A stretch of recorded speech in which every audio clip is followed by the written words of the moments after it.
Hey guys, welcome back to Football Ninja. I'm your host Amit. Joining me today is Karthik. Hey Karthik, how are you? Hey Amit, I'm good. Pretty excited for the new season. How are you doing? Great Karthik. New season is right at the corner now. In this podcast, we will be doing our predictions. So basically, end of the season, because this is recorded, it goes on YouTube and Spotify and everything. We'll be eating shit because of our predictions. So let's kick it off. Let's start with the top four. Who will be finishing number one? Who will be champions this season? I am gonna go with City, Manchester City, because I think that drive, their hunger is gonna be at its peak. They have to prove they are the top team. They slumped last time a lot, couple of matches. But for me, I'm gonna go with City. They have fixed their defense as well. So for me, it's City. Yeah, I think I kind of have the same impression, Karthik, of City, where they were kind of horrible last season, especially when it comes to the number of games they lost. I think they made they lost highest number of games last season that they did, and then they were lacking, especially in the defense side, where they are fixing. At the current moment, they have signed Ake, but then Koulibaly might also come in, so that may also strengthen their defense that side. And it's all about hunger, I see now, because I think last season they were in a lot of pressure to do it thrice, win it thrice. So it was basically their cup to lose. Now they have not that pressure now, and now I think that pressure will be on Liverpool to prove. And but then a lot of people would say, why not Liverpool, Karthik? Why not Liverpool finishing or winning this again? See, my thought there is, the only good thing about the Liverpool side this time is it's not changed, right? It's gonna remain more or less the same, except some of the players have gone out, but their playing 11 sort of remains the same. So you can expect that kind of consistency, but we all know how difficult it is to retain the Premier League title, right? Yes. It's not gonna be as easy as it was, and we have seen Liverpool's form go down after the restart. Yeah, that happened, yes. So I'm gonna still keep them at number two.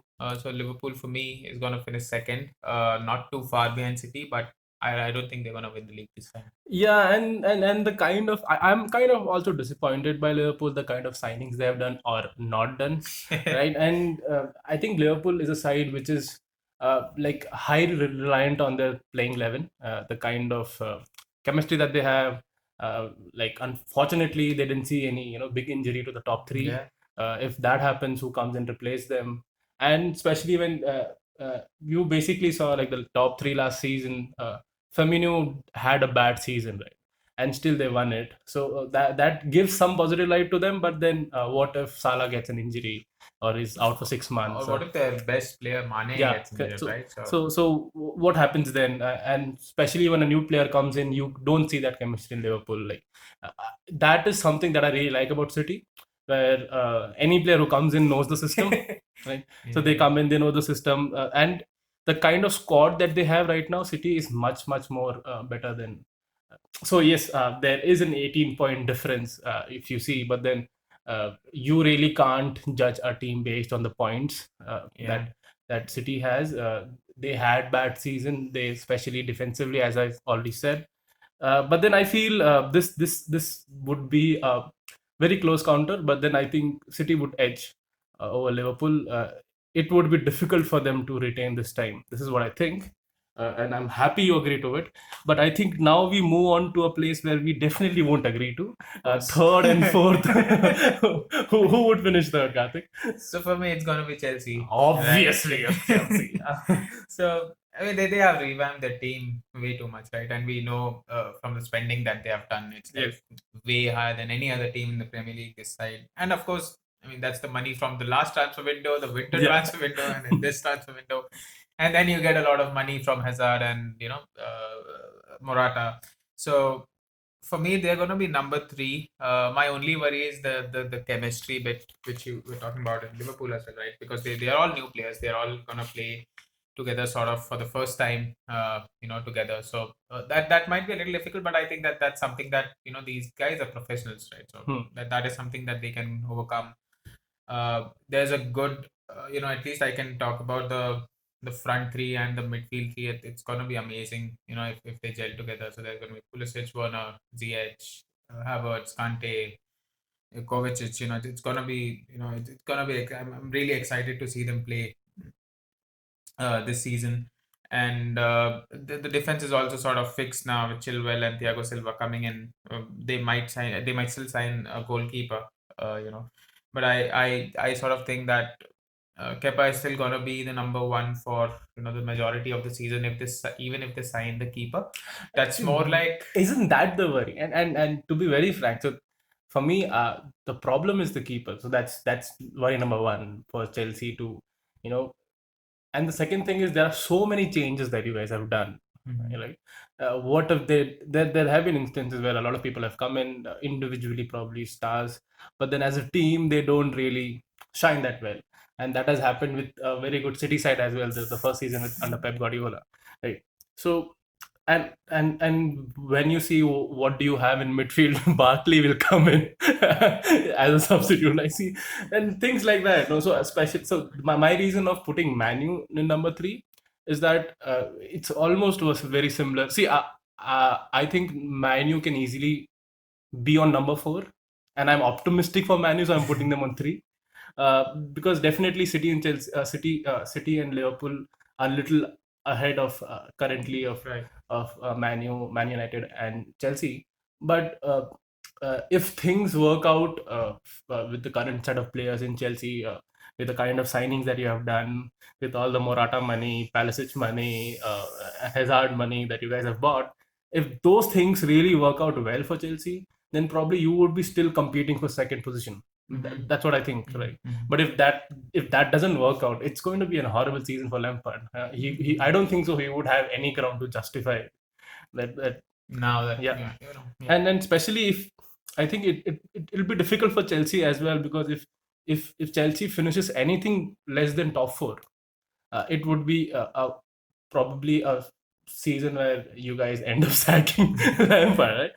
So that's the reason why I put them in number four. Looking at a Manu side, which is very similar. We are still looking for a right back. Still in the market for that. Sancho might happen. I don't know how, but there have been leaks that Sancho might happen. If that comes in, Van der Beek has already come in, but I feel Van der Beek, it was not. He's not that midfielder that we were looking currently.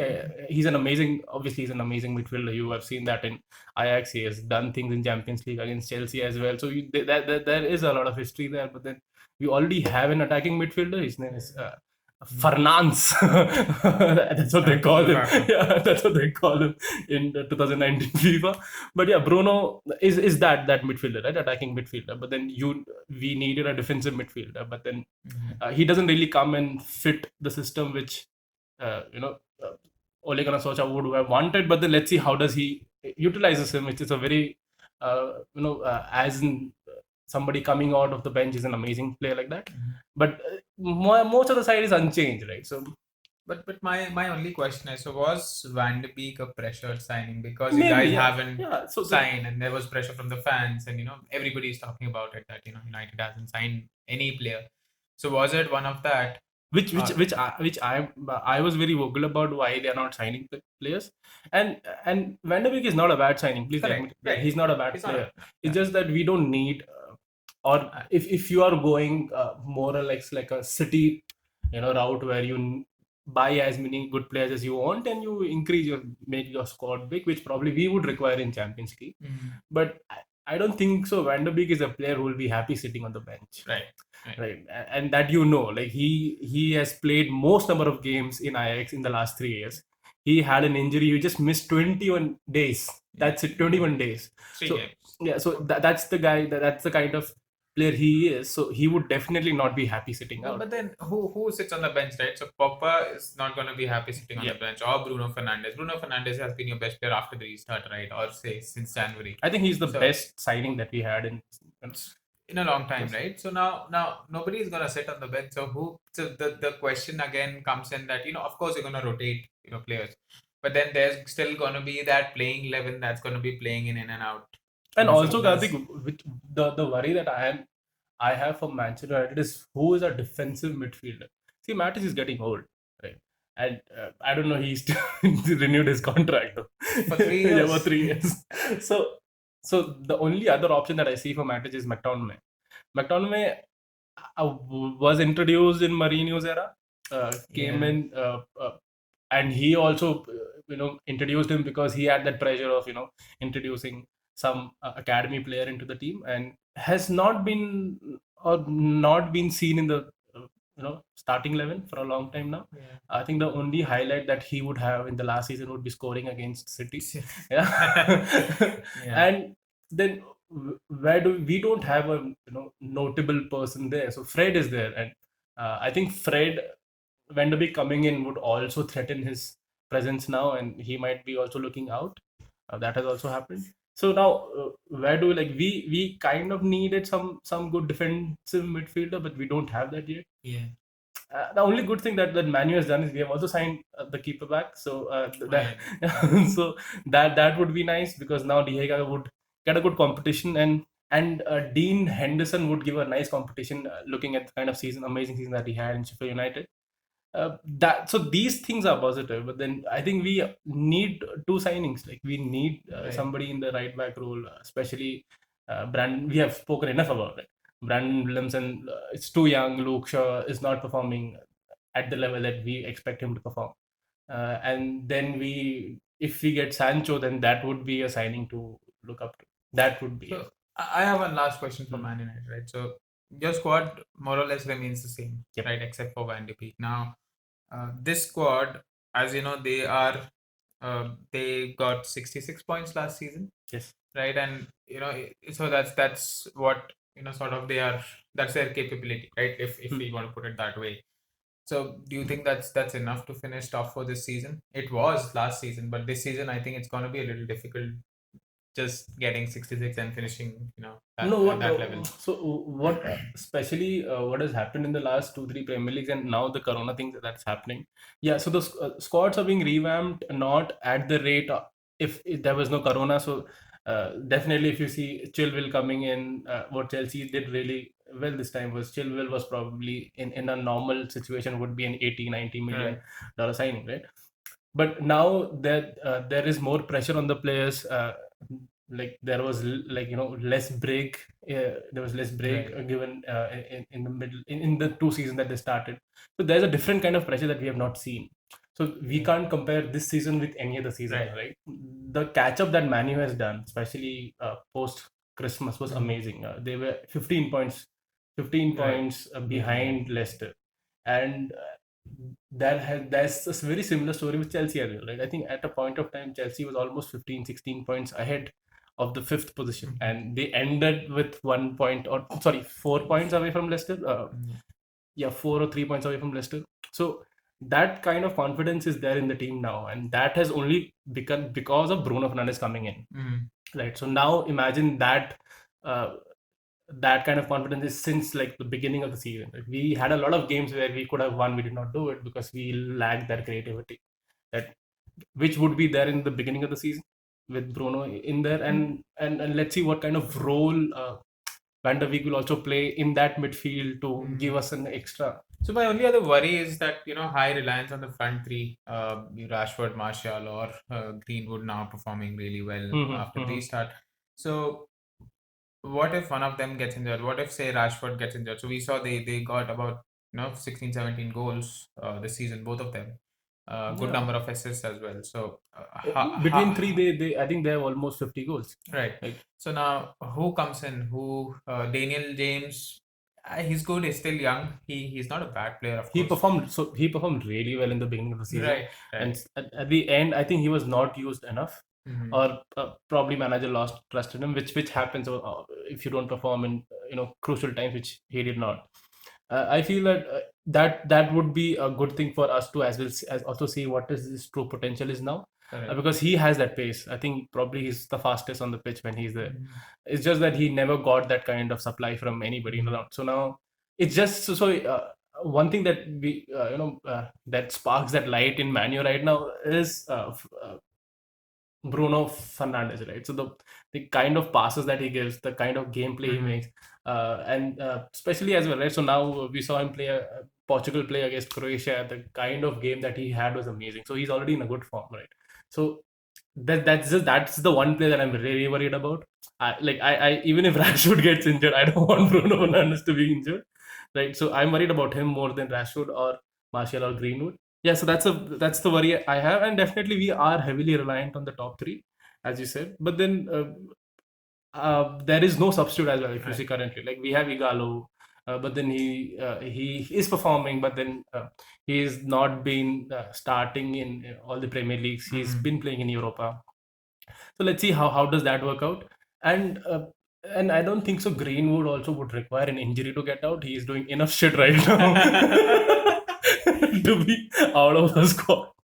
Yeah, so let's see how does that work out for Manu. So for me it is so just reiterating this. So for me it is City, Liverpool, Manu, Chelsea, and for you it is City, Liverpool, Chelsea and Man U. And also, let's just out there talk about 5 and 6. And who would be your 5 and 6? For me, I would go with that's a tough one, but I'll go with Arsenal as number 5, Okay. and then I'm gonna put Tottenham at number 6, or I'm gonna put Everton at number 6. Maybe Everton is a team. Yeah, their team is good this a season, team to but look at this season, right, definitely. right, and then Ancelotti being at the wheel. Hmm. So I'm guessing he's gonna do a good job. This would be his first full season. Correct. We Yes. know his potential. We know Yes. Ancelotti's potential. Yeah, you would how know. Can, Yeah. and then how he gets the best out of the players. He's got a couple of good signings as well. So Arsenal, Tottenham / Everton for me at number 6. Yeah, Five and I six. think Arsenal will have a good season, but I feel that they still haven't, signed Aubameyang. That signing still pending, right? And then they are winning good games, Karthik. So Yeah. they won against Chelsea, they won against Liverpool, they won against City. City. So they are doing that, and then looking at that side right now, it looks pretty good. It's just that I feel that we'll have to look them from like a complete season perspective now. Yeah, I think yeah. Arteta would have that now, and so I think even I'm happy putting them in number 5.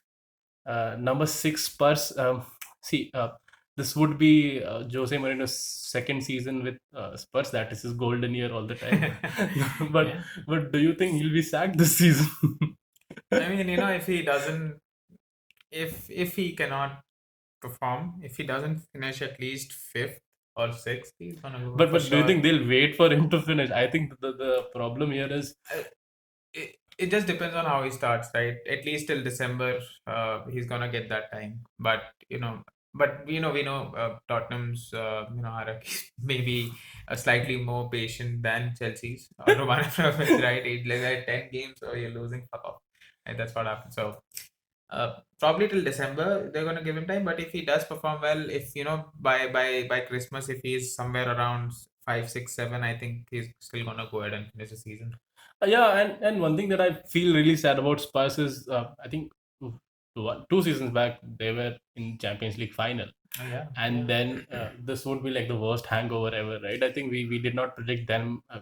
going down this table last season so bad, and then now they're probably happy being in Europa. Yeah, but I think also, they had a lot of injuries, right? So Harry Kane was out, Ericsson went out, who was very key to their success in Champions League as well. And now there are a lot of changes as well to the squad. So they have added Matt Dockett, who's an amazing fullback, on the right hand side, which they needed, which they were also struggling with a lot. So that is sort of fixed. He also, can create a lot of chances and a lot of assists and stuff. Uh, so I'm hoping they play much better. I'm hoping Harry Kane has an injury-free season. We all know how good Son is, we have seen Dele Alli's potential here and there. He's Yeah, not probably and performed to that level. if Harry Kane has an injury-free season, then he becomes like one of the competitors for winning Golden Of Boot, course, right? yeah, yeah. So that has happened. So, but then unfortunately, I think that's the reason why Jose Mourinho is still out in the market, but trying to buy a striker, so that he doesn't want the same situation.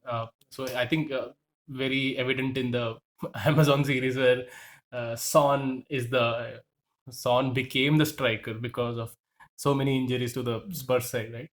And I this is the problem here is that they have still not fixed their gaps. So Right. what if he gets an injury again?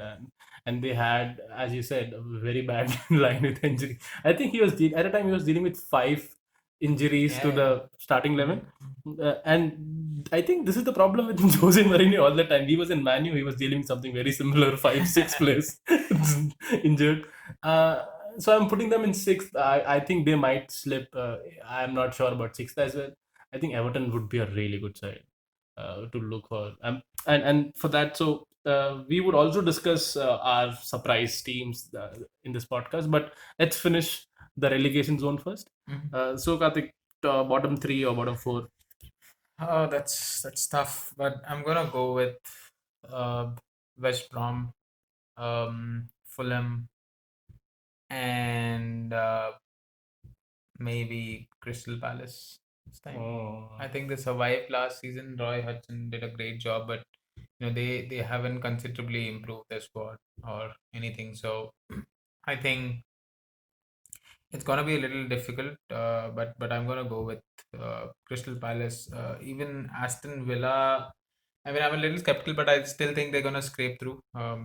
Still Grealish. like last year, he wants to fucking play for a Premier League team. He wants to get a transfer. I was so surprised that nobody went in for him, or maybe Aston Villa is quoting too high for I him. think that's very similar to what happened. So this similar thing happened with Zaha as well, right? So when people wanted to buy him, they quoted a high price, Yeah. and now they want to sell him. And he had a horrible season last time, and then he also is growing old, so nobody wants to Right. buy him now, and now he's stuck in Crystal Palace. So I feel that Fulham had like they got promoted to Premier League, but then at a point in Championship they were at a very good stage to get qualified easily, but then they bottled it and somehow scraped in.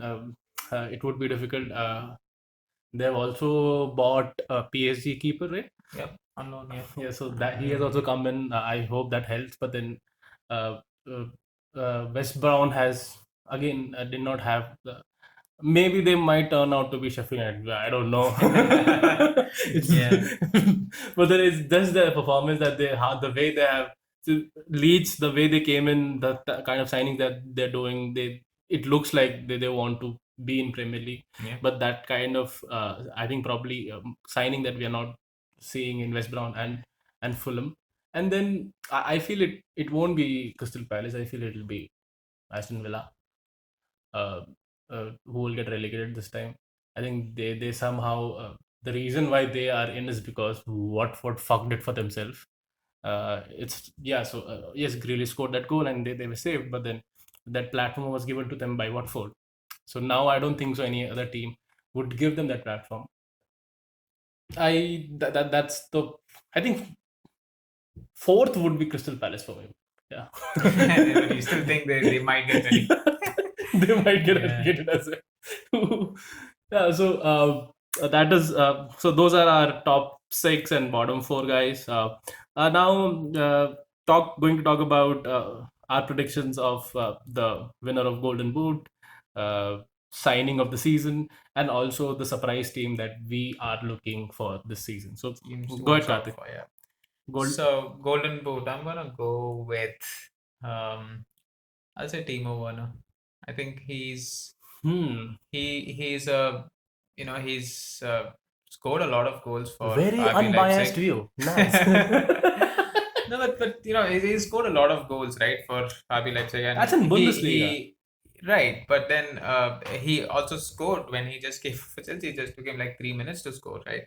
So I think That was he's against which still team? gonna Brighton, which is a Premier League team, right?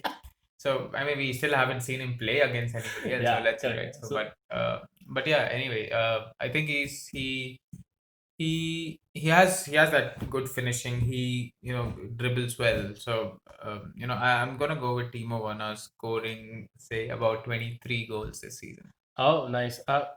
So before me telling you who is my pick, I'm just gonna do a little recap. So Jamie Vardy has proven over and over like over and over the years that he would definitely fight for that. Yeah. And I think Danny Ings had, I don't want to say this, but then one of season, one wonder, yeah, one season wonder that he Yeah. had. But then, yeah. So Karthik, I would go with Aubameyang. You know how amazing player he is, and he's now the captain as well. So the kind of scoring that he does, he's easily 15 plus goal scorer. That he has that consistency. So I would go with him. And next question to you is who would have the most assists? And there's an obvious answer there, right? And I'm gonna go with him, right? I'm gonna go with Kevin De Bruyne. Yeah, I know. He's just too good. It's it's orgasmic to watch him play sometimes. The kind of balls that he gives in. So I'm for me, he's the number one. I think same Agadi. I think that's he is that undisputed assist king right now, which probably Ozil used to be 3-4 years back, right? And he's done that over and over again. I just feel that if he doesn't win Champions League this time, I don't think so he would be with City anymore, right? We heard that. I mean, I still remember he said different season, same story. Yeah, yes, That was yes. like I'm there. I'm almost there. Yeah. You fuck up one more season, I'm out. And you could see, right, he did what he had to do. It's just that one thing where I think that would also haunt City as well, the kind of loss they had against Leon. And as a player, you do as much as you can what he is doing, but then if he doesn't get that support from his team, so he might leave. So yeah, So Real Madrid calling? yeah, absolutely. And they're building another Belgium there. yeah. Oh yeah. Real. I think he might also move to Barcelona. I think that's also a side which kind of helps the gameplay that he has. But then, yeah, that's a different story altogether. Best signing. Building rumors now. Yeah. Best signing. All right, best signing of a very unbiased view again. I would go with Kai Havertz. Yeah. For a couple of reasons, right? He's quick. He was the fastest player in Bundesliga last season. He can score goals. He can assist. He can go forward, dribble, get into the box, all those things. So for me, he's gonna be the signing of the season. What about you? I'm little confused here, right? So I would can't say Bruno Fernandes because he's that was up last season. But then, okay, jokes apart, I think it'll be James Rodriguez coming to Everton. Think he would have an amazing season there as well. I think that looking at the side, it just the manager is good. It just ticks all the check boxes for me. Him coming in there. And then he has a lot to prove as well, right? Yeah. His career sort of, after he left Monaco, sort of went a little down when he went to Real Madrid. So I think he has a lot to prove. So Yeah, that's a and good he has a one. lot to prove, and then he would be that player in Everton who will be starting all the games, 100%. Right? So then it would be we can then figure out whether how well he plays in Premier League. I think he would be that signing for me. And finishing this podcast with who would be your best team to look out for this season? Or the surprise team? I'm gonna say so. It's not much of a surprise. I think a lot of people would expect that, but I'm gonna go with Leeds. Yeah. We have seen how Marco Wiesler sets up his teams. It's gonna be very very difficult. We also saw Klopp talking about it, right? It's like I wished for a lot of things, but not to play Leeds in the first day, right? So he's pretty aggressive. He's very very very difficult to break down Leeds. So for me, it's gonna be Leeds who sort of lead the way. They also made a couple of good signings this time. They got Rodrigo. They got Costa from Wolves, and then Robin Koch from Freiburg. So I think uh, Leeds is gonna be very very difficult, especially at home. It's gonna be a task to take them down. And so for me, it's gonna be Leeds United. What about you, Amit? See, I think I've spoken enough about Everton, but then I want to pick another side. Karthik, I would go with Newcastle. The kind of signings they have done. But see, I'm expecting them to not finish top 10, right? So, but then I'm looking the kind of signings they've done. They've signed Jamal Lewis, Callum Wilson, and Fraser. And then that midfield looks really good right now. So a side to look up to. But then I think unfortunately they could not get Saudi money. If that would have been there, I think Mbappe. that would have been a different story altogether. So guys, those are our picks for our predictions for the coming season.